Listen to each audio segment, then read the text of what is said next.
Hey, you guys, good evening. I'm Robin from Southern Latitudes, and I have a suburban garden in Zone 9B, sometimes 10A if we're extra warm and skip a freeze. But I wanted to talk to you about something completely different tonight. And admittedly, my brain was a little bit daydreaming as I heard my Sunday sermon. And now it was a great sermon, wonderful points. But one of the overarching themes of it was talking about the battle of the mind. And I thought that's really something I think gardeners struggle with. Everybody struggles with. But I really could relate to it as a gardener. At first, I was like, there's some content there that could be applied to the gardener for everybody else to discuss it. But then I talked myself out of it. But then I had the strangest conversation on Facebook with some beginner gardeners in a Facebook gardening page. And they're like, you absolutely can't grow tomatoes and peppers through the winter in 9B. Well, I'm like, I'm in 9B. I've been doing that for years, if not 2 decades. And, I think I want to be very careful how I word this, not because I think they'll be listening by any means. But I think we have to be careful because we see things in books, or we might have a bad experience or two, or even 3. But that doesn't mean it doesn't work for everybody. And I try really hard in this channel to not poo-poo your ideas or your style or what might happen in your yard. Because the fact is that what grows here might not grow there. What grows great there might not grow there. It's all very, not just subjective, it's very specific to your yard and your garden. And so it's true. I mean, tomatoes and peppers shouldn't work in the winter in Florida, or in the United States. But in Florida, they can, and especially if you're subtropical, they can. But the dialogue and conversation is bigger than that. I think sometimes we get these blocks, and it's really important for you to, as you grow as a gardener, to not let those blocks hinder you. In fact, I think the more I grow, the less I feel that I know. I mean, I see new people growing cucumbers in July. Well, that's not supposed to work. Between the humidity, the heat, the rain, the rotting, the bugs, But then I've seen new people, sorry, that scared me. I've seen new people do that, and it worked beautifully for them. So, like this year, kind of my personal theme without expressing it on the channel, it's been like breaking a lot of rules, stretching myself as a gardener, and, try more flowers. Wow, my mind is blown with the beautiful flowers around this place now.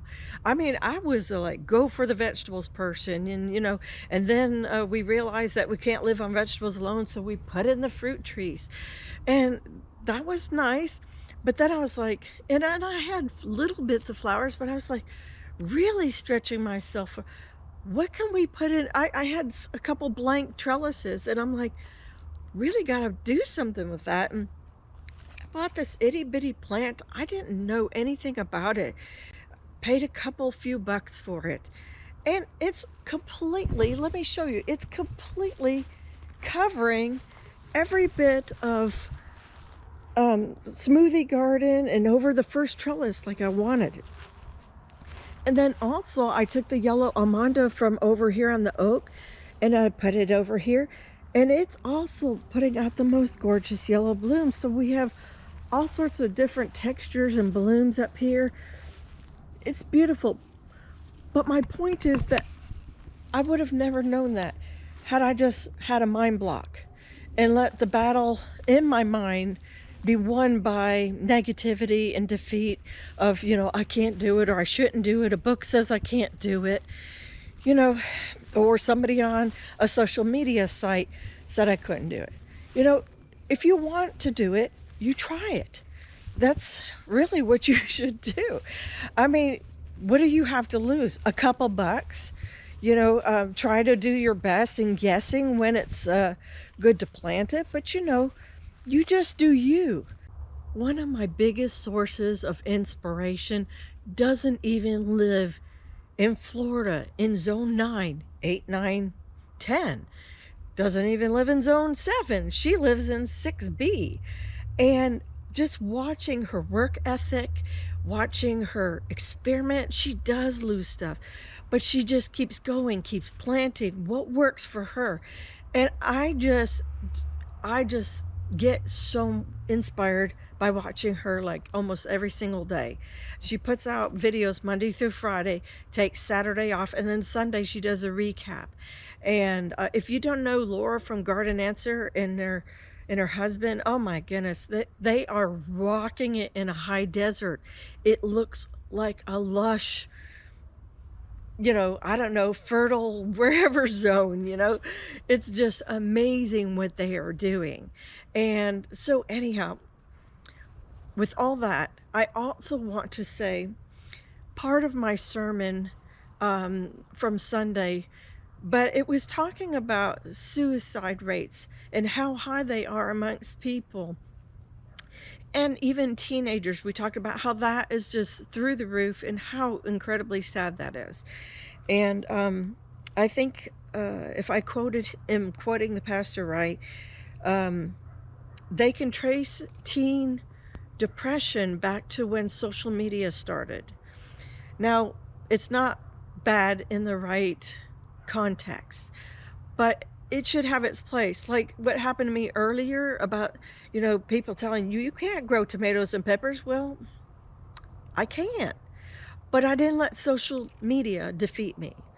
And I think kids don't know that yet because they don't know who they really are deep down inside. But they'll figure that out. But they need time away from electronics, time out here, in their environment, in their world. They need to get their hands in the dirt. They need to do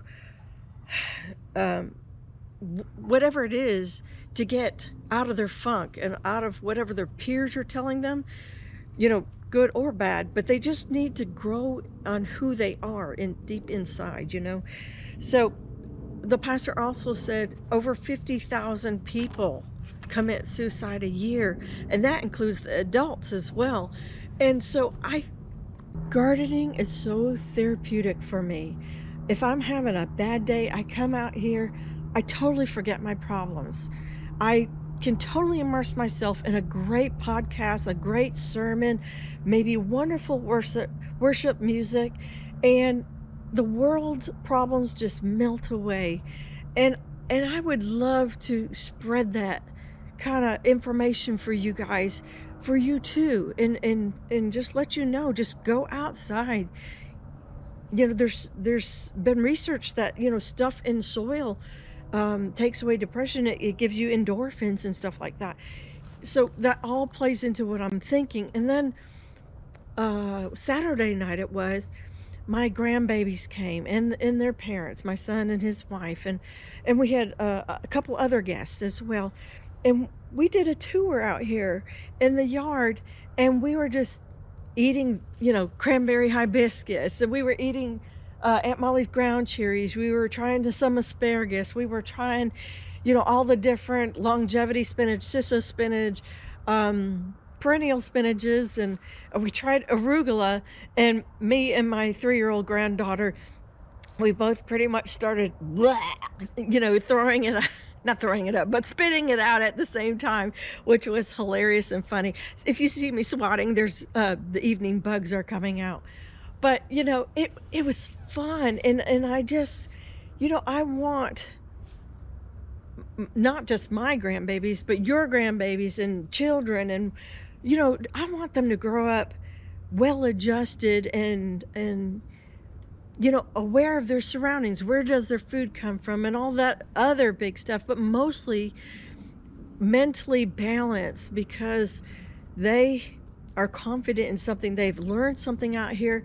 They're not afraid of what the world's going to tell them because they know they can, have, first of all, communication with God and their Savior, and also they can just, I don't know, I'm not even sure how to express it. They can just become better people of who they are deep down inside, and they will know that whatever negativity and darkness and evil that's going on, it won't.